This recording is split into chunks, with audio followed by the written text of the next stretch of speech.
আজকে যারা এই ভর্তি পরীক্ষায় উত্তীর্ণ হয়ে চান্স পেয়েছেন, এটা একটা বিরাট নিয়ামত মনে করছেন। আসলে এটা বড় নিয়ামত।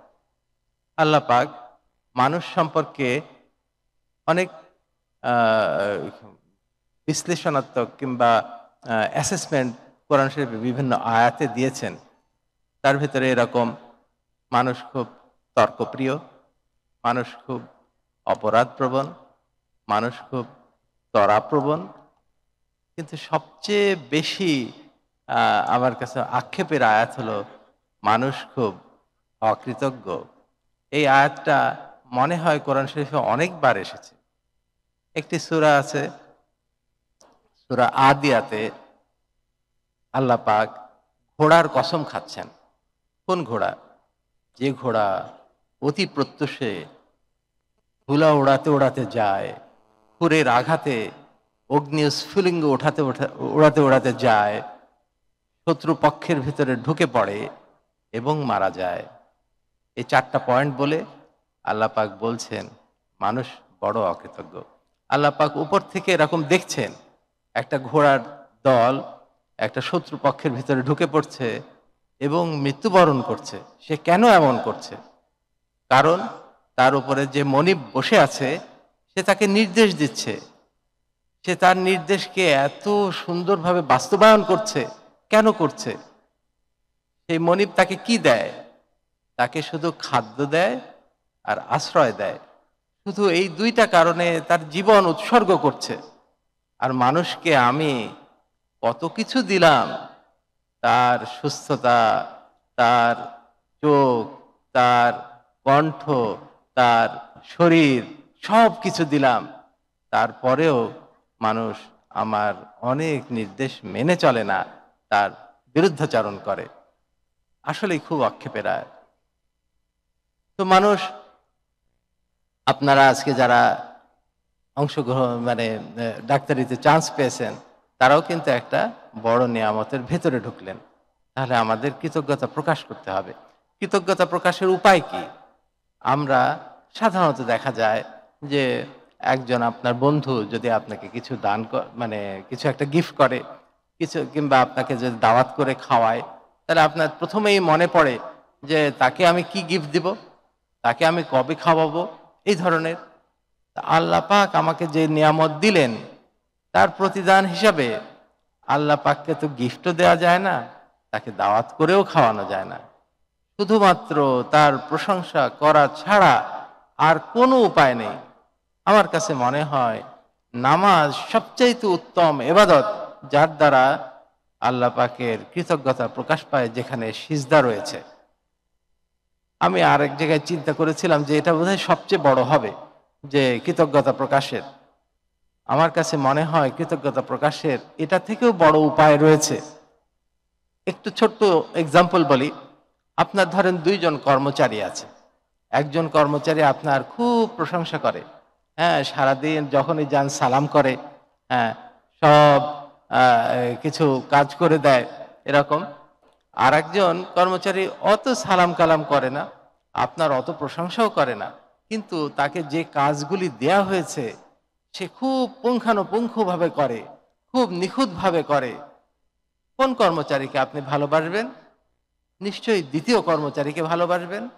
কাজেই আমার কাছে মনে হয় নামাজ খুব সুন্দর একটা আমল। তার থেকেও বড় কৃতজ্ঞতা প্রকাশের উপায় হলো আল্লাহ পাকের নির্দেশগুলো মেনে চলা। যদি আমরা সেইভাবে মেনে চলতে পারি, তাহলেই আল্লাহ পাক কৃতজ্ঞতা প্রকাশটা হয়ে যাবে। রাইট?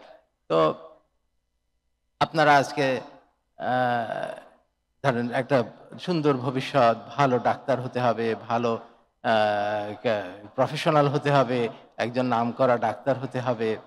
কেন? এবং কিভাবে? এই ২ টা প্রশ্নের উত্তর দিয়ে আমি শেষ করব ইনশাআল্লাহ।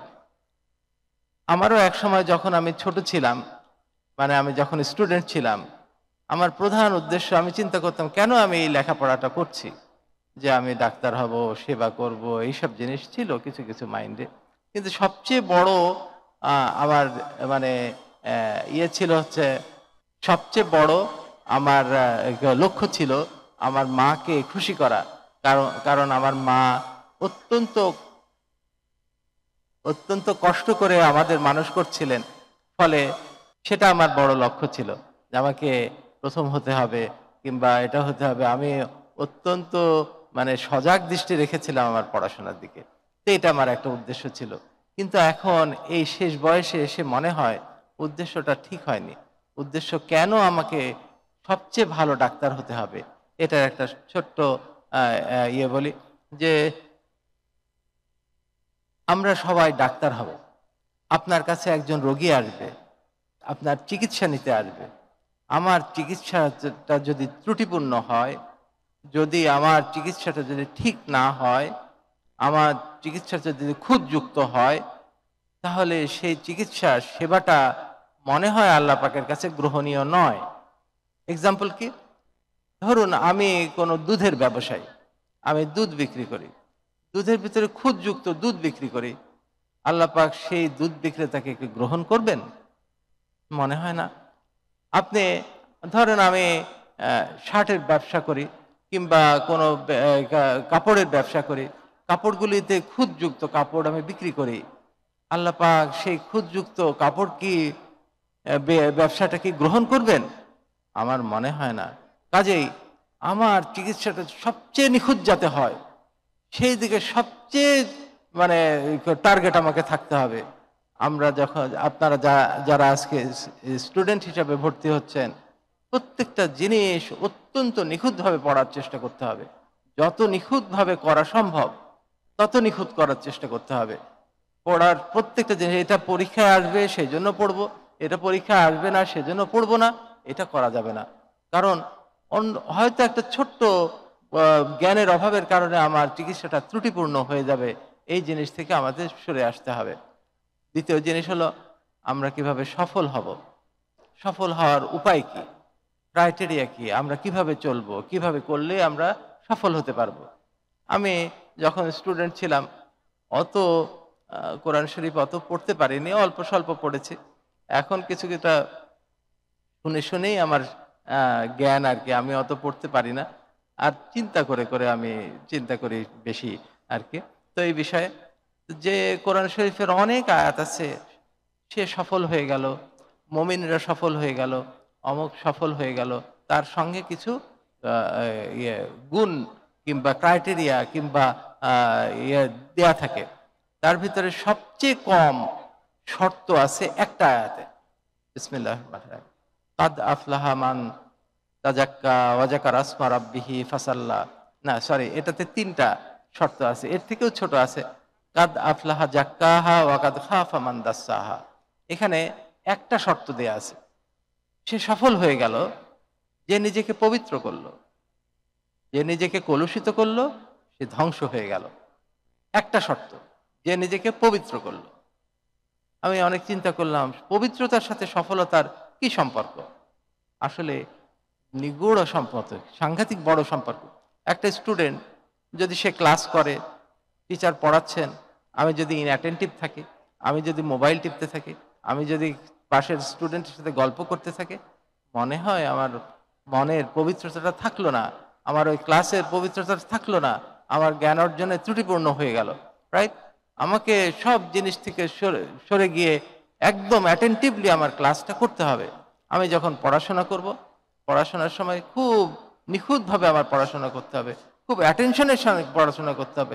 এই সময় যদি আমার মোবাইল থাকে, আমার কাছে মনে হয় পবিত্রতা হানিকর।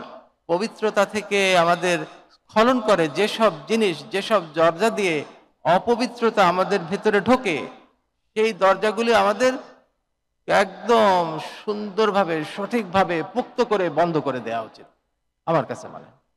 আজকাল যে জামানায় দেখতে পাই, মোবাইল হচ্ছে সবচেয়ে ইজি এবং সবচেয়ে বেশি অপবিত্রতা ঢোকানোর জিনিস।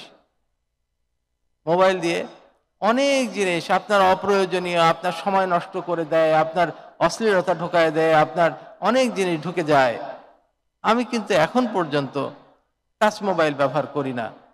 কিছুটা অসুবিধা হয়, হোয়াটসঅ্যাপ লাগে, এই লাগে সেই লাগে, করি নাই, করতে ইচ্ছা করে না,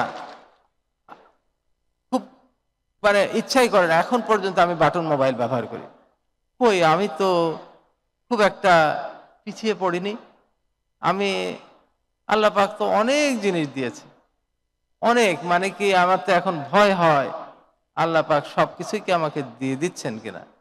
রিয়েলি আমি সেই জন্যে একটু পেছনে থাকতে চাই, আমি অত সামনে আসতে চাই না যে অতিরিক্ত হয়ে যাচ্ছে আমার কাছে। তারপরেও আমি পরে ভাবলাম যে একটা নিয়ত করলে কেমন হয়, যে আমার কথা বলার সাথে যদি ইসলামের কথা, কোরআনের কথা একটু বলে দেই, তাহলে তো কিছুটা দাওয়াতের কাজ হয়ে যায়। এক সময় তাবলিগে যেতাম, সেটাও তো করতে পারি না, সময় পাই না। কেমন তো কাজেই সফলতার প্রধান জিনিস হচ্ছে পবিত্রতা। যদি স্টুডেন্ট সে পবিত্র থাকে, সঠিকভাবে পড়াশোনা করে, সঠিকভাবে সময় নষ্ট না করে, সঠিকভাবে করে, সে সাকসেসফুল হবেই। আবার একজন যদি ব্যবসায়িক, আমি এই উদাহরণটা আগেও দিয়েছি, ধরেন একজন দুধ ব্যবসায়ী, সে খুব নিখুঁত দুধগুলি কালেক্ট করে, সেখানে কোনো পানি টানি মেশায় না, যখন সেটা বিক্রি করে খুব ওজন ঠিক করে বিক্রি করে এবং দামও বেশি নেয় না। সেই রকম দুধওয়ালার দুধ কিন্তু সকালেই শেষ হয়ে যায়। দেখবেন যে তার যত দুধই থাকুক, ওই দোকানে একটু দেরি হলেই দেখা যায় যে আর পাওয়া যায় না, কারণ তার ব্যবসা বাড়তেই থাকে। হ্যাঁ, তার সুনাম বাড়তেই থাকে। এই রকম আর কি ব্যবসাতেও আপনার সফলতা আসবে। পবিত্রতা যদি আপনার পারিবারিক জীবনে ধরেন, স্বামী স্ত্রীর ভিতরে যে পবিত্রতা থাকা উচিত, সেই পবিত্রতা যদি ঠিক মতো থাকে, যত মানমালিন্যই থাকুক না কেন, যত দর কষাকষি থাকুক না কেন, যত অর্থনৈতিক দৈন্যতা থাকুক না কেন, সেই বন্ধন মনে হয় ছিড়বে না। কিন্তু যদি ওই ওই ওই পরিবারের ভিতরে অপবিত্রতা ঢুকে যায়, তাহলে যত টাকা পয়সাই থাকুক না কেন, যত উপর থেকেই দেখাক না কেন আমরা অনেক একত্রিত আছি, সেই বন্ধন বোধহয় টিকবে না। আচ্ছা, তো কাজেই পবিত্রতা থাকলে আমার কাছে মনে হয় তার তোমরা ডাক্তারি জীবনে, পড়াশোনার জীবনে ভালো করতে পারবা। যখন তোমরা সেটা ব্যবহারিক জীবনে যাবা, ব্যবহারিক জীবনেও যদি পবিত্র থাকো, মনে হয় সেটা সফলতা আসবেই। এটা মানে এটার কোনো অপেক্ষা রাখে না যে আসবে না, কারণ এটা কোরআনের আয়াত যে পবিত্র থাকবে। আর যদি আমার কাজে কলুষিত কলুষিত ঢুকে যায়, তাহলে পরে আমি কিন্তু ধ্বংস হয়ে যাব। এই জিনিসটা মাথায় রেখে আমাদের চলতে হবে। আর বোধহয় সময় বেশি নিয়ে নিচ্ছি কিনা আমি জানি না, 15 মিনিট হয়ে গেছে বোধহয়। আর একটা ছোট্ট জিনিস আমি বলে যে ইদানিং আমার সামনে হজ আছে, তো যত বড় পরীক্ষা হয় মানুষের জীবনে, যত বড় বড় পরীক্ষা হয়, তত আমরা তখন ভালো রকম প্রিপারেশন নিতে থাকি। যখন দেখবেন যে এফসিপিএস পরীক্ষার সময় মক টেস্ট হয়, এফআরসিএস পরীক্ষা দিতে গেলেও মক টেস্ট হয়। মক টেস্ট মানে হলো তার ভাইবা পরীক্ষা হবে, অসপি হবে, আরও হবে, আরও অন্যান্য জিনিস থাকে, রিটেন পরীক্ষা তো হবেই। এগুলা আগে থেকেই কয়েকবার পরীক্ষা দিবে, যাতে করে সে পাশ করে যায় কিনা। ইসলামে কিন্তু অনেক জিনিস কপি মানে একই রকম আছে। এই মক টেস্ট আমাদের পৃথিবীতে মানুষকে পাঠিয়েছেন পরীক্ষার জন্য, এবং এটার রেজাল্ট মনে হয় কিয়ামতের ময়দানে আমাদের দেয়া হবে। আমার কাছে কেন যেন মনে হয় হজটা মক টেস্টের মতো, আমাদের পরকালের জীবনের মক টেস্টের মতো। হ্যাঁ, এখানে আরাফার ময়দানে যে কাপড় পরে উঠতে হবে, কাফনের কাপড়ের মতো, সেলাইবিহীন কাপড়, কোনো খুশবু লাগানো যাবে না, কোনো সাবান ব্যবহার করা যাবে না, মানুষের সঙ্গে গন্ডগোল করা যাবে না, এই রকম একটা পরিবেশে যেতে হবে। ওই জায়গায় জাস্ট মক টেস্টের মতো। পরকালে কি হবে? পরকালে আল্লাহ পাক আমার আমলনামা আমার হাতে দিয়ে দেবেন।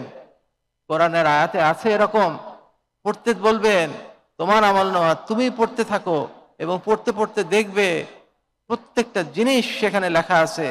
কোরআন শরীফে এরকমই আয়াত লেখা আছে, সে বলতে থাকবে, আল্লাহ এ কি ধরনের আমলনামা, এ ছোট বড় কিছুই তো বাদ দেয়নি, এরকম লেখা থাকবে। এবং আল্লাহ পাক বলবেন, তোমার আমলনামা তুমিই যথেষ্ট, তোমাকে জাজ করার জন্য, তোমাকে বিচার করার জন্য তুমিই যথেষ্ট। আমার আমলনামা আমার মাথায় তো ইমপ্রিন্টেড, আমার স্মৃতিতে এটা ইমপ্রিন্টেড, আমার ব্রেইনের ভিতরে এটা ইমপ্রিন্টেড। যদি আমি হজের ভিতরে আমার আমলনামাকে পড়তে পারি, আমার এটাকে বিশ্লেষণ করতে পারি, আমি আমাকে নিজেকে জাজমেন্ট করতে পারি, এবং পরকালে আবার এই কথাও বলতে থাকবে হে আল্লাহ, আমাকে দুনিয়াতে আবার পাঠিয়ে দাও, আমি আবার আরো ভালো করে ইবাদত করে এবার ফিরে আসব। আমি যদি হজে গিয়ে এগুলি যদি রিক্যাপিচুলেট করতে পারি, আমার পাস্ট জীবনকে রিক্যাপিচুলেট করতে পারি, এটাকে আমার কিভাবে সংশোধন করব সেটা দৃঢ় সংকল্প করতে পারি, এবং সেটা নিয়ে যখন ফেরত আসবো, তখন মনে হয় সে হজটা পরিপূর্ণ হওয়ার সম্ভাবনা। হজটা আর একটা জিনিস আছে, যে বাইতুল্লাহ শরীফকে আল্লাহ পাক বলছেন যে এটা আমার ঘর। সেই ঘরে আল্লাহ পাক দাওয়াত দিচ্ছেন যে যাদের সামর্থ্য আছে আমার ঘরকে প্রদক্ষিণ করার জন্য আসবে। আজকে যদি আপনার এই বাংলাদেশের প্রেসিডেন্ট কিংবা প্রধানমন্ত্রী আপনাকে দাওয়াত দেয় যে ঈদের সময় তো দাওয়াতপত্র পাওয়া যায়, সেই দাওয়াতপত্রগুলি যদি বিশ্লেষিত হয়, আপনি যদি জানেন প্রত্যেকটা দাওয়াতিকে বিশ্লেষণ করে দেখা হবে সে আসলো কি আসলো না, তাহলে মনে হয় কেউ বাদ যাবে না, সবাই যাবেন। যদি কেউ বাদ যায়, কেউ যদি না যায়, তাহলে কি প্রকাশ পায়? প্রকাশ পায় আমি প্রধানমন্ত্রীকে অবজ্ঞা করছি, অশ্রদ্ধা করছি, অসম্মান করছি, আমি তাকে মানে স্বীকার করছি না, এই ধরনের জিনিসটাই প্রকাশ পায়। কাজেই হজে যার যদি কখনো সামর্থ্য হয়ে যায়, আমার মনে হয় ইমিডিয়েট চলে যাওয়া উচিত।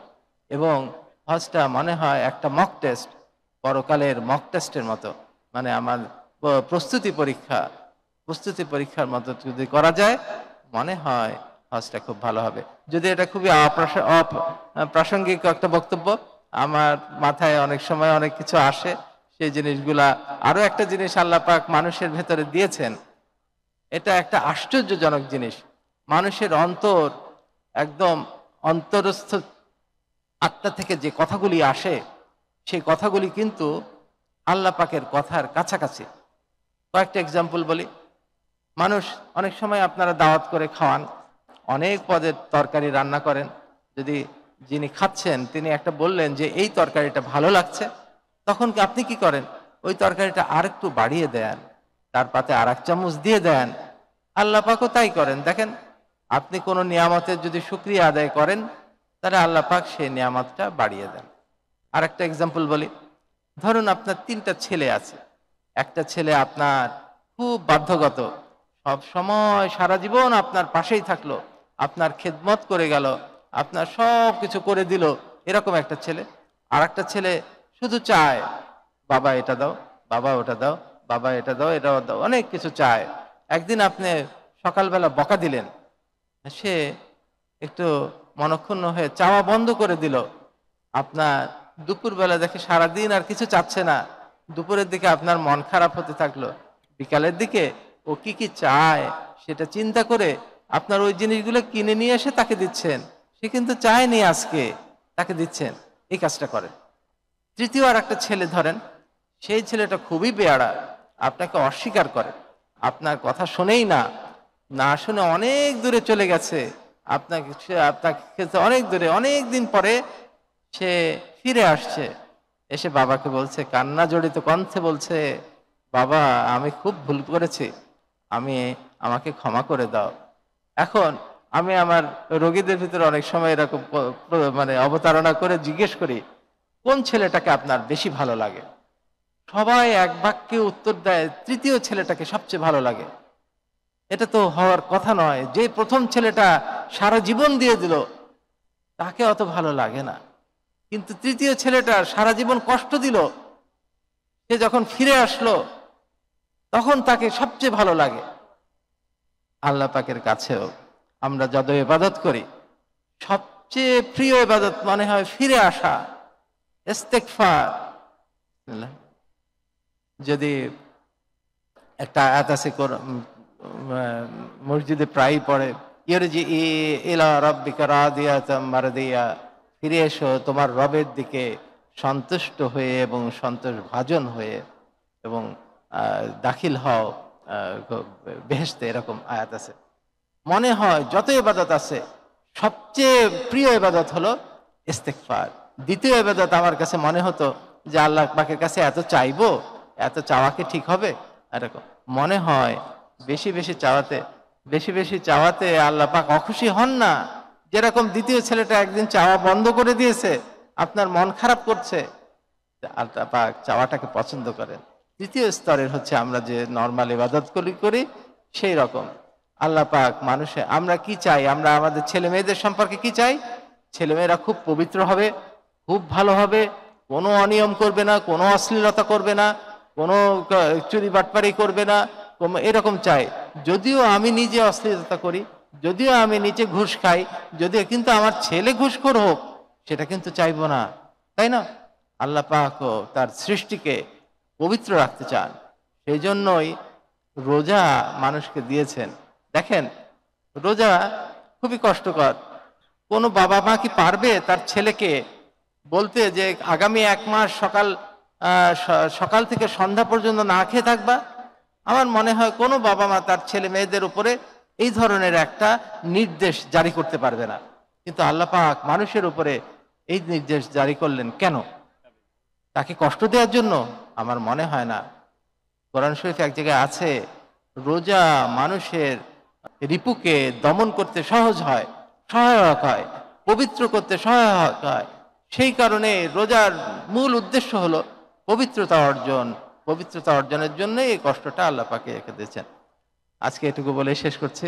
আপনারা সবাই বাকি জীবন পবিত্র থাকার চেষ্টা করবেন এবং পবিত্রতার সাথেই যা লেখাপড়া এবং পবিত্রতার সাথেই আমাদের যা এই চিকিৎসা সেবাটা যাতে মানুষের কাছে দিতে পারি, এই প্রতিজ্ঞা করে আমরা এখান থেকে যাবো ইনশাআল্লাহ।